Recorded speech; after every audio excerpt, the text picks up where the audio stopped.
Pay me, pay me, pay me my silver now. Pay me or go to jail. Pay me my silver now. RoadBrewer.com with your morning horn of Z's, your sip of Chagas C60 coffee. First of all, see that tooth is gone.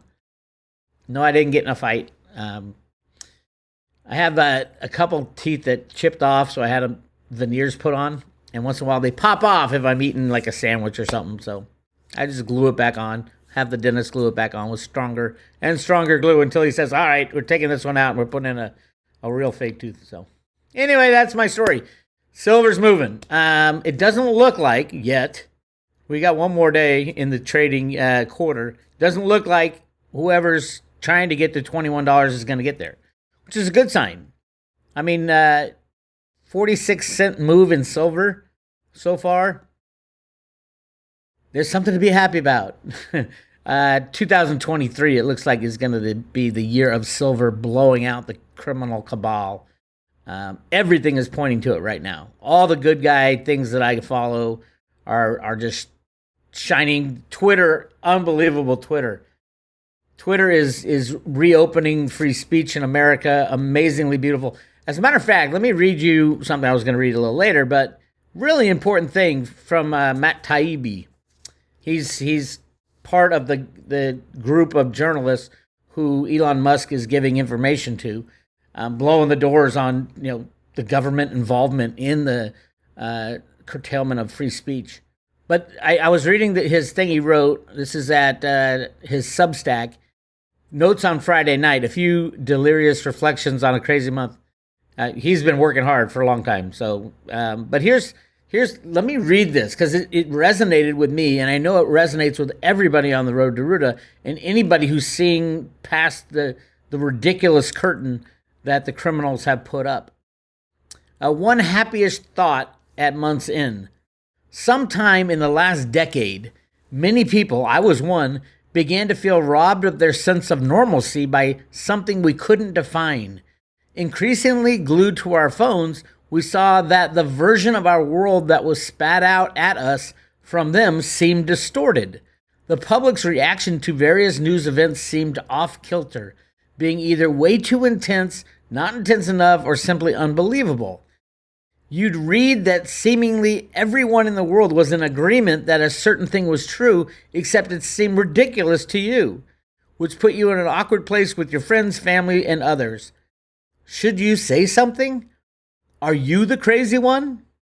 I can't have been the only person to have struggled psychologically during this time. We all have. This is why these Twitter files have been such a balm. This is the reality they stole from us. It's repulsive, horrifying, dystopian, a grotesque history of a world run by anti-people. But I'll take it any day over the vile and insulting facsimile of the truth they've been selling. Personally, once I saw that these lurid files could be used as a roadmap back to something like reality, I wasn't sure until this week. I relaxed for the first time in probably 7 or 8 years. Something tells me the coming year is going to be a better one. Happy holidays, everyone. Enjoy your loved ones, ignore the rest, and see you again soon. Doesn't that just sum up when you get red pilled and you're like, oh my God, how can people be falling for all this bullshit that our government is pumping at us and the media is pumping at us? It's just, the January 6th thing just cracks me up. Insurrection? Are you freaking kidding me? The whole thing, it's not that. It's everything. The price of silver and gold, the price of everything. We live in a fake fantasy world, and they pump out this crazy propaganda that you're supposed to be double masking yourself.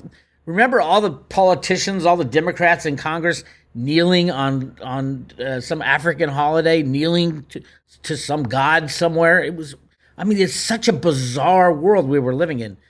And the Twitter files is starting to explain what was going on. They were conditioning the media so that we wouldn't think for ourselves. And I hate to say it, all my Democrat friends, or the vast majority of them, bought it hook, line, and sinker and dove into that world. So Now is the time when the truth is coming out. They have no idea what the Twitter files are. They have no idea that the government was doing it. They're still to this day. So it's going to take something bigger. But I think that something bigger is coming either next week or the week after. And it's going to be amazing. In the meanwhile, silver is continuing to push higher. $24. Remember, I'm screaming at $18. This is it. Buy, buy, buy. A lot of people called up my friend Andy Scheckman, sent him an email at andy@milesfranklin.com and said, I need as much silver as you have in inventory. And so far, so good. Keep piling up your silver. Don't look at price. Price means nothing. Price is determined on this exchange only, a futures and options exchange run by the criminals of the banking cabal. All orchestrated by a company called Virtu Financial, high-frequency trading company. Vinny Viola is the chief guy there. He was Bernie Madoff's counterpart back in the day. Yes, Bernie Madoff, that was so much bigger than what they told you. The Bernie Madoff scandal was not, Bernie Madoff sitting in an office with his family. They had two floors of that office building. The bottom floor was a high-frequency trading juggernaut, a gigantic high-frequency trading firm rigging every market everywhere for the Mossad. And it wasn't 50 billion, it was 500 billion that was stopped. So that was the Bernie Madoff scam, shut down by the good guys. The Vincent Viola scam will be shut down soon. As a matter of fact, of all people, Gary Gensler is proposing rules that would shut down Virtu Financial and Citadel. So keep an eye on that. That's important stuff. No, I have no idea what Gary Gensler, how corrupt he is, if he's corrupt. He's corrupted. He has done vile things to the silver market back when he was running the show at the CFTC. Remember, he was the guy running the show at the CFTC back when JP Morgan was rigging the market. And 3,000 Road to Ruta followers sent letters, and Ted Butler followers sent letters to the CFTC saying, it's JP Morgan, look at this, look at the numbers, it's JP Morgan. And he did nothing. And Bart Chilton, an ex-CFTC commissioner, came out and said, yeah, we had him, but there was a political decision made not to stop JP Morgan from rigging the silver market. Thank you, Gary Gensler. You do belong in jail. I don't know what your head is. What I think Gary Gensler's trying to do is transition the old system into a new system that's a control system, using the cryptos. And clearly this was a setup, getting everybody into these stupid DeFi coins, which would just crash everybody.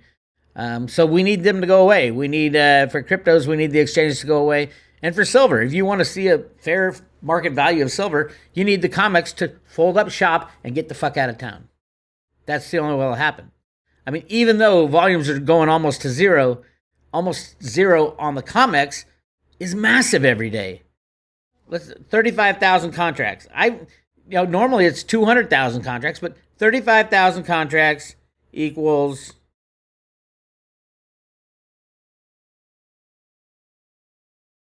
175 million ounces of silver derivatives traded yesterday. Why? Is there any justification for this bullshit? Of course there's not. These criminals are all about market rigging. Now they're taking losses in silver, but they're giving it back to the same people in gold. It's all orchestrated. It's like the Wizard of Oz. The guy behind the curtain is just pulling the strings, pulling the levers. That's exactly what's going on. I've gone back to the origin of this. It originated back in the 60s with Alan Greenspan, the world's #1 best financial computer expert. Best financial computer expert from the 60s, 70s, 80s, 90s, 2000s. That's how he got to where he was. That's why Arthur Burns, the head of the Fed, told him to create computer programs to create our banking system, which he did, and our control mechanism, rigging program, so that we can control all markets. And that's what he did. And that's why Reagan put him as the head of the Fed in 1987. Remember, Alan Greenspan was the biggest gold bug in the world. So what's this going to do? What did it do? It bought us time. What did we need time for? To tell the world, oh my God, fiat money is the worst thing you can ever imagine. Unbacked fiat money, just government saying, yes, I declare we're going to create 10 billion over here, 10 trillion over here. All that does is devalue what's in your hand. And we're at that end point. Infinity money is what Ruda wrote in the sand in the comic books. And we're at that point where they're creating infinity money, but they're just not telling you. I mean, what they're telling us is bad enough, but what they don't tell us, and the BIS came out and said there's 80 billion or 80 trillion. 80 trillion in unaccounted for FX trades, foreign exchange trades. There's foreign exchange out there that nobody knows what the hell. Every country is printing as much money, and they don't have to print it. What's the difference between 100 billion and a trillion? It's one little zero on a computer. We live in a world of faith. You have to have faith in your government and your currency to continue this game. People are losing faith in everything and everybody. That's why I'm telling people there's no Gesra in our future. There's no Nesra in our future. There's no quantum financial system in our future. None. That takes deciders, and nobody's going to believe the BIS or the IMF or the Federal Reserve System or the U.S. Treasury. Money's coming back to the people. Use whatever you want. Certain things are good money and certain things are bad money. I highly recommend buying silver and some cryptos. Cryptos are the future. But before we get there, before everything gets rolled over to that, it's not the future of finance. DeFi was a mistake to begin with. It was like turning cryptos into the fiat system, rehypothecating everything. Nobody had their assets in their hand anymore, and they're paying interest on nothing. Where are they getting the interest? From new Ponzi subscribers to their cause. It was so obvious for so long. Why didn't Gary Gensler stop it? Because he wanted this to happen. He wanted the destruction of a system. Oh, help me, Mr. Government. Help me, Mr. Regulator. Screw that. Get your silver in your own possession. Get yourself some Litecoin, some Bitcoin, definitely a lot of Theta. Get some Veritasium in case you want to, win the lottery type of thing. It's a long shot that our system will be so cohesive after the crash that we implement something like Veritasium, peer-to-peer transactions. But that was in Cliff's data. And if it's true, then yes, Veritasium will be worth much more than Bitcoin at some point. If it's true. But the odds of that happening, like right now, the odds are better now than they were a couple of years ago. After he got the patent on it, out of the blue, the U.S. government, after treating him like shit, allow his patent to go through, along with Japan. So you definitely need some Veritasium as kind of a hedge for your crypto portfolio, in my opinion. And I still think Theta is doing everything right, has the right people, biding its time. It'll be in the thousands, absolutely. It just takes time. And I can't tell you when the bottom is, but I can tell you when this chaos starts, you're not going to be able to buy any cryptos. I don't care what the price is, because the exchanges will be shut down. So you should have what you want for the future. What you want to carry into the future, you should have now. You should have ample amounts of physical silver in your own possession. And that's gonna be the first bomb. That's gonna go from $30 to $3,000 in the next couple of years. I don't know what the price of silver is. Nobody does. Cliff's data says it hits $600 to $800, and then goes on further after that. But it can't do that with the COMEX, because that would mean these shorts would be dragged out. And if Virtu Financial is taken down by Gary Gensler's new regulations, who's gonna coordinate all the high frequency trading on the COMEX? I don't know. They'll pick somebody new, but hey, it's hard enough to do on their own with everybody buying in. Remember, with banks, everybody has to agree on the rig and take hits at sometimes. They'll usually make it up in copper or zinc or something like, you lose in silver, I'll give you it back in this. That's the way they play the game. Just buy your silver, get it in your own possession. I can't tell you how long I've been saying in your own possession. By the way, January 3rd is Trace Mayer's not your keys, not your coins day. What's it called? Make sure you have your crypto in your own possession today. Today, not tomorrow, not the day after. Don't sit there in an exchange waiting to buy the bottom, because you won't be able to do it. Yeah, cryptos could go down to, Bitcoin could go down at $3,000 or $2,000, whatever. I think it'll bounce hard off the bottom, but you won't be able to buy any. And if you're thinking you're going to buy the bottom, you're not. What happens when the cryptos crash on their final crashes? Nobody can buy anything. All the exchanges cover their crazy shorts because they force it to happen. They're market riggers extraordinaire. Just look at crazy Sam Bankman-Fried. Guy's a lunatic, but he's run by other people. He's got really little to do with what happened. This is a takedown of the bad guys in cryptos. This is what we've been waiting for, the takedown of Tether and the people behind Tether. This is good. So, but now's the time you got to be able to hunker down, I'd say for a year. Hunker down with your financial assets. If you can hunker down for a year, you'll be golden by the end of next year. Do I think it's going to take that long for silver? No. Silver is going to be the first to go. And when silver goes, everything goes. So yeah, when silver hits, I'm going to stop giving away the silver Ruta coin at $30 because I know from $30 to $50 there's no resistance. And over $50, the sky's the limit.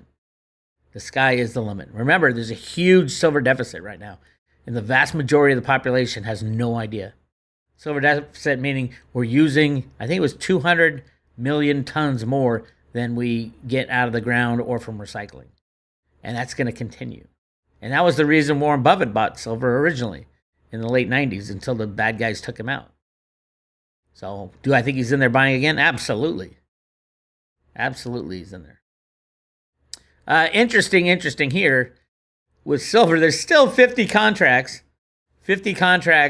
left, which is like, 175,000 ounces, something like that. Let's find out. I should be able to do this in my head. No, that's not. 250,000 ounces of silver still waiting to be delivered on the last day. That's tomorrow is the last day for deliveries. Or it might even be today. So this might be gone already. But who the hell waits the entire month to pay storage fees unless you didn't have storage fees? A real interesting little nugget here. There was an exchange for physical for the March contract of 422 contracts. That's kind of unusual. And then there's a task, which is a trade at settlement, is an order type that specifies the day's settlement price as the order price. So this 611 took delivery. Interesting. 611 contracts. Anyway, this is a joke. It's a fraud. It's the COMEX. It's the way America works, though. Check out what JP Morgan says. From this is a quote. This is on Zero Hedge. JP Morgan says, while the world is short on commodities, China is not, given they have started stockpiling commodities since 2019 and currently hold 80% of the global copper inventories, 70% of corn, 51% of wheat, 46% of soybeans, 70% of crude oil, and over 20% of global aluminum inventories. Well, why don't we just add gold and silver to that? China is not exporting any silver. China has been just raking in the gold for a very long time. They have way over the total amount that Jeffrey Christian will tell you, 200,000 tons. My guess is they have 500,000 tons by now, China. The U.S. has a lot more, though, but most of it's in the ground. I'm not so sure that the U.S., I think the U.S. has been stockpiling and making gold coins for quite a while. Ventures Gibson at the U.S. Mint says they've greatly expanded their Silver Eagle production capacity, and they can only do 16 million coins this year.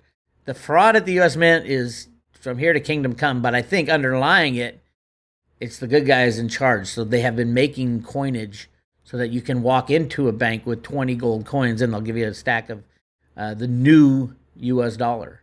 Actually, it's the old U.S. dollar, which is based actually on silver. But then they linked at 20 to 1 to gold. But right now, as far as face value, it's at 50 to 1. Because the gold eagles have $50 denomination on them, stamped on them. And the silver eagle, of course, has a $1. Any way you slice it, it's a hell of a lot lower than the 50 to 1. I do believe that silver and gold will ultimately cross paths at 1 to 1. That's just because of supply and demand. There's very little silver out there, and there's a lot of secret gold out there. A much better ratio, more likely ratio is 1 to 10. 1 ounce of silver buys you 10 ounces of gold.